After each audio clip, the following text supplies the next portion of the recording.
Welcome back dear student. जैसे कि आपको पता है एनवायरनमेंट पोल्यूशन एक्ट के अंदर जो अपना टॉपिक चल रहा था वो था कार्बन क्रेडिट। कार्बन क्रेडिट को हमने ये बोला था कि कार्बन क्रेडिट क्या था, एक सर्टिफिकेट था जो ये बताता है कि यदि किसी कंट्री ने अपनी जो लिमिट है कार्बन डाइऑक्साइड को एनवायरनमेंट में एमिट करने की, उस लिमिट को यूज़ नहीं किया है तो जो उसकी अनयूज़ लिमिट है वो उसको किसी दूसरे कंट्री को सेल कर सकता है और उसके बदले में कुछ मॉनेटरी अमाउंट ले सकता है। तो वो कहलाता है कार्बन क्रेडिट कहलाता है।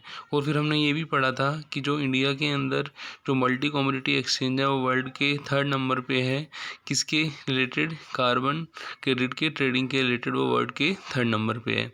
अभी जो आपका कार्बन क्रेडिट है इससे रिलेटेड हमने ये भी पढ़ा था कि जो कार्बन क्रेडिट का जिसको हम ये बोलते हैं कि हम कार्बन क्रेडिट का जो सिस्टम हमने बनाया वो किस लिए बनाया है कि एनवायरनमेंट के अंदर कार्बन डाइऑक्साइड की क्वांटिटी को क्या करने के लिए, कंट्रोल करने के लिए। क्योंकि जब कार्बन डाइऑक्साइड एनवायरनमेंट के अंदर ज़्यादा हो जाती है तो जो ग्रीन हाउस गैसेस हैं GHG वो क्या हो जाती हैं, ज़्यादा हो जाती हैं, जिस पर एनवायरनमेंट पर हमें एडवर्सली इफ़ेक्ट देखने को मिलता है। तो हम ये जो सारी चीज़ों का जो हम यहाँ पे रिवीजन कर रहे हैं इसका पर्पस यही है कि हम कार्बन क्रेडिट को यहाँ पे पूरा करें और समझें। आइए देखिए, हमने आपको एक कोटा सिस्टम बताया था। कोटा सिस्टम के अंदर हमने आपको बताया था कि जो क्योटो प्रोटोकॉल हुआ था, जो इंटरनेशनल एग्रीमेंट था जिसके अंदर 170 कंट्री थे, उन्होंने क्या किया था, उन्होंने ये कंडीशन लगाई थी कि जो एनवायरनमेंट के अंदर ग्रीन हाउस गैसेस के कारण जो इफ़ेक्ट हो रहे हैं, जैसे आपका एसिड रेन है या फिर आपने देखा होगा कि जो अपनी ओजोन लेयर है उसमें ब्रेक आया है, तो वहाँ पर कहीं ना कहीं हमें कंट्रोल की ज़रूरत है। और कंट्रोल को हम कैसे करेंगे? हम क्या करेंगे, कार्बन क्रेडिट सिस्टम को असाइन कर देंगे कंट्री के अंदर, और उस कोटा या सिस्टम को, जिसको हम कैप्स भी बोलते हैं, उनको कंट्री क्या करेंगे, फॉलो करेंगे। तो यहाँ पे हम एक एग्जांपल की हेल्प से ग्रीन हाउस गैसेस को कैसे हम कार्बन क्रेडिट सर्टिफिकेट की हेल्प से कंट्रोल करते हैं, हम उसको यहाँ पे समझेंगे। लास्ट में हमने थ्योरी को डिस्कस किया था, उस पर बेस से हम एक एग्जांपल ले रहे हैं। आइए देखिए देखिए यहाँ पे मेंशन है कि जो आपका एक किसी भी कंट्री का हम एग्जांपल ले लें, how buying carbon credit can reduce emission, कि कैसे कार्बन क्रेडिट का जो ट्रेडिंग है, सेल परचेज है, वो कैसे कंट्रोल करती है उसके एमिशन को एनवायरनमेंट के अंदर आने से। For example, consider a business that of a factory putting out 1 lakh tonne of the greenhouse gases emission in a year. कि हमने एक एग्जाम्पल लिया, एक फैक्ट्री जो क्या करती है एनवायरनमेंट के अंदर, उसका फिक्स है कोटा कि वो एवरी ईयर क्या करती है, 1 लाख टन क्या करती है, जो गैसेस है वो एमिट करती है। किसके अंदर? कार्बन डाइऑक्साइड की जो गैसेस हैं उनको एनवायरनमेंट के अंदर क्या करती है, एमिट करती है। तो गवर्नमेंट ने क्या है, इट्स गवर्नमेंट इज अनेक्सियर first country that enact a law to limit the emission the business can produce. The factory is given a quota to say 80,000 tonne per year. अब हुआ क्या कि गवर्नमेंट ने कंडीशन ये लगाई कि जो यूटिलाइजेशन करोगे एनवायरनमेंट का, किसके लिए, गैसेस को एमिट करने के लिए, वो मैक्सिमम आप कितना कर सकते हो, 80,000 टन यूज़ कर सकते हो पर ईयर में। अब यहाँ पे क्या हुआ, यहाँ पे उस फैक्ट्री को क्या करना पड़ेगा, अपने जो 1 lakh tonne greenhouse gas को एमिशन पर ईयर था उसको घटा के कितना लाना पड़ेगा, 80,000 लाना पड़ेगा। तो कहीं ना कहीं उनको 20,000 टन क्या करना पड़ेगा पर ईयर, क्या करना पड़ेगा, रेड्यूस करना पड़ेगा। After costing up alternative the business में decide and that it is uneconomical and unfeasible to invest in a new machinery for that year. अब कंपनी ने ये देखा कि यदि उसको कम करते हैं क्रेडिट्स को तो उसके लिए हमें अल्टरनेट्स जैसे मशीन वगैरह परचेज़ करनी पड़ेंगी, जो कि हमें महंगा पड़ रहा है। तो उन्होंने क्या किया कि हम इस साल क्या करेंगे, इस साल हम पुरानी मशीन से ही प्रोडक्शन करेंगे। अब पुरानी मशीन से जब प्रोडक्शन करेंगे तो वही जो आपका कार्बन डाइऑक्साइड है वो कितनी एमिट होगी एनवायरनमेंट के अंदर, वही 1 लाख टन ही होगी। तो मतलब 20,000 उनका क्या हो जाएगा, जो है लिमिट से ज़्यादा हो जाएगा, 20,000 टन। अब यहाँ पे उन्होंने क्या किया, after costing up alternative the business में decide that it is uneconomical और unfeasible to invest in a new machinery for that year. Instead it may choose to buy carbon credit on the open market from the organization. अब इन्होंने decide किया कि हम क्या करेंगे, हम नई मशीन परचेज़ करने की बजाय हम क्या कर लेंगे, कार्बन क्रेडिट को हम ओपन मार्केट से हम क्या कर लेंगे, परचेज़ कर लेंगे। तो इन्होंने डिसाइड किया कि हम कार्बन क्रेडिट को ओपन मार्केट से परचेज करते हैं। फिर we should consider the impact of manufacturing alternative energy sources. For example, the energy consumed and carbon emit in the manufacture and transportation of large wind turbine would prohibit a certain being issued for the predetermined period of time.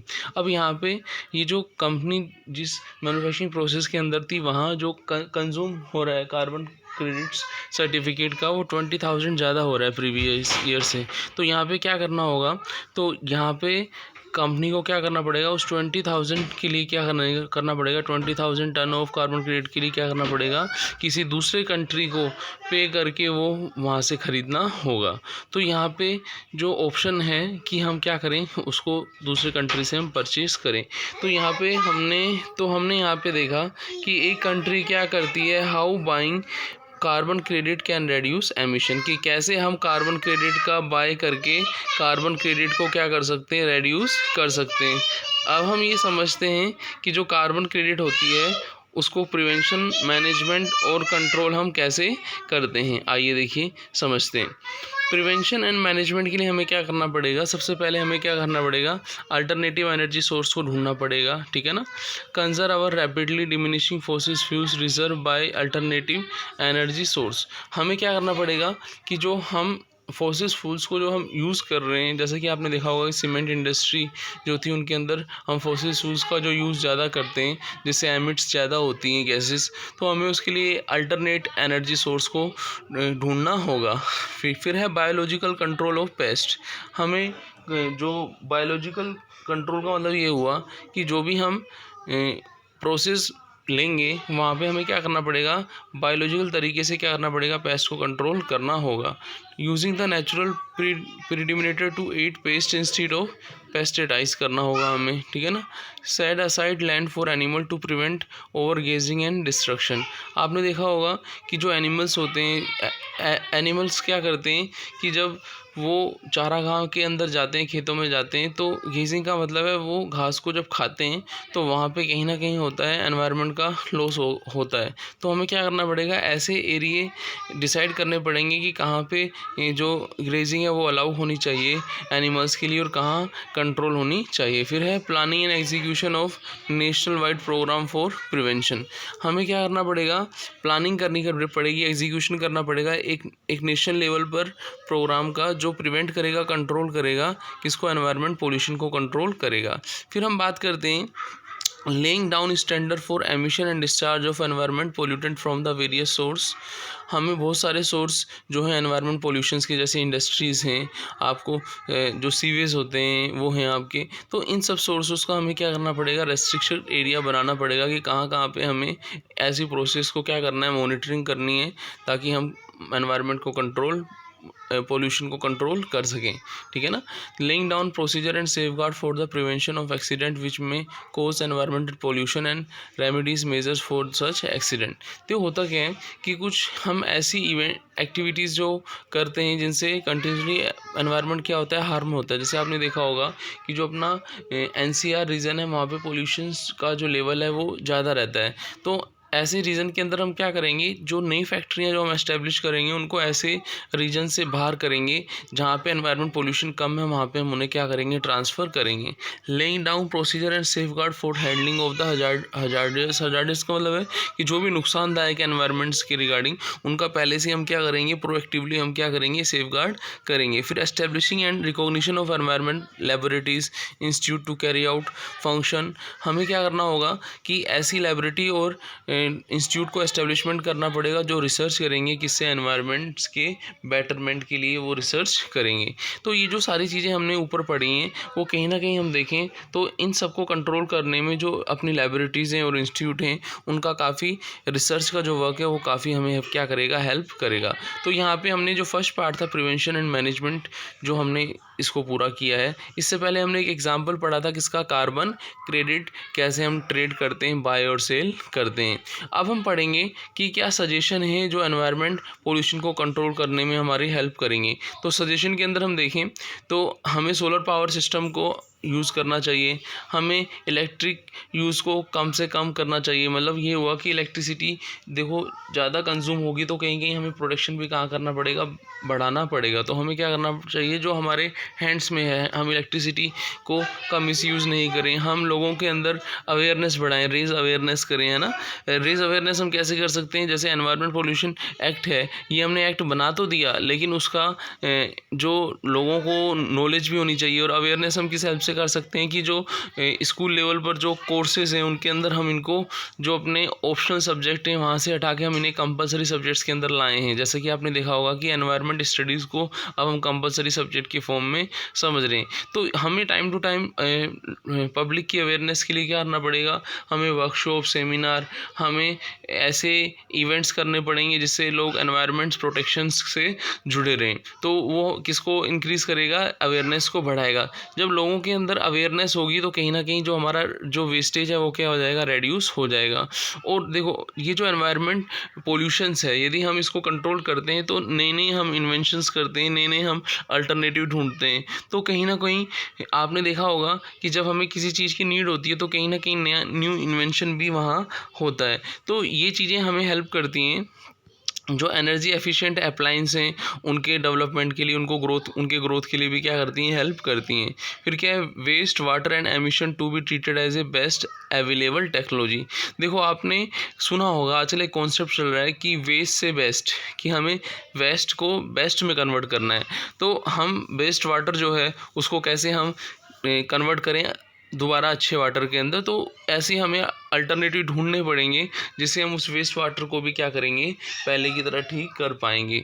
तो कहीं ना कहीं हमें suggestions के अंदर इन चीज़ों को implement करना होगा। फिर है next, industry to be encourage to recycle and reuse waste. देखो ये जो यदि हम वेस्ट को बेस्ट में कन्वर्ट नहीं कर पाते तो कहीं ना कहीं हमें रिसाइकल के अंदर क्या करना होगा, उस वेस्ट को क्या करना पड़ेगा, रीयूज़ करना होगा। जैसे कि आपने देखा होगा फैक्ट्रीज़ के अंदर क्या होता है, जब हम प्रोडक्शन करते हैं तो कुछ ना कुछ स्क्रैप रह जाता है। तो उस स्क्रैप को दोबारा यदि हम किसके अंदर, जैसे आपने देखा होगा कोई हमने प्रोडक्ट बनाया, उसमें कहीं ना कहीं डिज़ाइन में या फिर कहीं कहीं प्रॉब्लम आती है तो हम उसको रिसाइकल करते हैं, उसको दोबारा हम बनाते हैं, फिर हम उसको प्रोसेस के अंदर यूज़ लेते हैं। तो हमें इंडस्ट्री के अंदर इस चीज़ को क्या करना पड़ेगा, इनक्रीज़ करना पड़ेगा। क्योंकि ये जो एनवायरनमेंट से जो हम जो रिसोर्सेज ले रहे हैं वो लिमिटेड ही हैं, है ना। क्यों, उनका यदि हम इफेक्टिव यूटिलाइजेशन करेंगे और बेस्ट यूटिलाइजेशन करेंगे तो कहीं ना कहीं हमें लॉन्ग टर्म के लिए यूज़ में हमारे आते हुए रहेंगे। फिर हम बात करें industry encourage to receive biogases and energy. देखो आपने देखा होगा कि जो बायोगैस, विंड एनर्जी है, तो इंडस्ट्रीज़ के अंदर हम जो पहले जो हम फ्यूल्स वगैरह लेते थे, हम इलेक्ट्रिसिटी जो लेते थे, वहाँ कहीं ना कहीं विंड एनर्जी जो है, बायोगैस जो है, इसका यूज़ होने लगा है। तो ये भी हम सजेशन के रूप की फॉर्म में हम एक्सेप्ट करते हैं। Put emphasis on the clean technologies, कि हमें जो आपने पढ़ा है कि स्वच्छ भारत अभियान, कि हमें क्या करना चाहिए, हमें स्वच्छता पर विशेष ध्यान रखना चाहिए। यदि हमारा एनवायरनमेंट की स्वच्छता पर हम ध्यान रखेंगे तो वो ऑटोमेटिकली क्या हो जाएगा, कंट्रोल हो जाएगा। फिर है effort to remove colour and odour from the waste, कि जो हमारे जो एनवायरनमेंट्स के अंदर आपने देखा होगा कहीं ना कहीं आर्टिफिशलिटी होती जा रही है। तो वो जो आर्टिफिशलिटी है यहाँ कलर की फॉर्म में हम कह रहे हैं, वो हमें क्या करना पड़ेगा, उसको वेस्ट होने से बचाना होगा। अब ये जो हमने यहाँ पे चीज़ें पढ़ी, सजेशंस जो हैं, अब इनके इम्प्लीमेंटेशन के लिए ये ज़रूरी है कि लोग उन्हें फॉलो करें। अब लोग जो है उन्हें फॉलो उनकी इच्छा से, तो जिनकी इच्छा है वो तो कर सकते हैं, पर जिनकी इच्छा नहीं है उनसे फॉलो कराना है तो कहीं ना कहीं हमें क्या करना पड़ेगा, कुछ प्रोविज़न कराना होगा। प्रोविज़न किसके रिगार्डिंग कराना होगा, जैसे पनिशमेंट वगैरह। तो यहाँ पे हम यदि देखें तो पनिशमेंट के रिगार्डिंग क्या प्रोविज़न है, shall be punishable with a imprisonment for a terms which may extend to 3 months और with a fine we may extended to 10,000 rupees with both. यदि कोई इंडस्ट्री इन रूल्स रेगुलेशन को फॉलो नहीं करती है तो उस पर कहीं ना कहीं 3 month का इम्प्रिजमेंट और आपका जो 10,000 का जो क्या है फाइन, या फिर दोनों चीज़ें भी हो सकती हैं। तो इस लेक्चर के अंदर हमने यही पढ़ा कि जो एनवायरनमेंट पोल्यूशन के कंट्रोल के अंदर प्रिवेंशन और वेस्ट मैनेजमेंट हम कैसे कर सकते हैं। उस प्रिवेंशन वेस्ट मैनेजमेंट्स के लिए जो हम अल्टरनेटिव ले रहे हैं वो कौन कौन से हो सकते हैं उनको सजेशन की फॉर्म में पढ़ा। और जब जब इन अल्टरनेटिव का इफ़ेक्टिव यूटिलाइजेशन नहीं होगा तो कहीं ना कहीं वहाँ पे पेनल्टी का प्रोविज़न भी होना चाहिए। तो हमने कुल मिला के ये देखा कि गवर्नमेंट हर लेवल पे कहीं ना कहीं एनवायरनमेंट प्रोटेक्शन के लिए एनवायरनमेंट प्रोटेक्शन एक्ट लाई है और उसके थ्रू क्या कर रही है, इन सारी एक्टिविटीज़ को क्या कर रही है, कंट्रोल कर रही है। थैंक्स।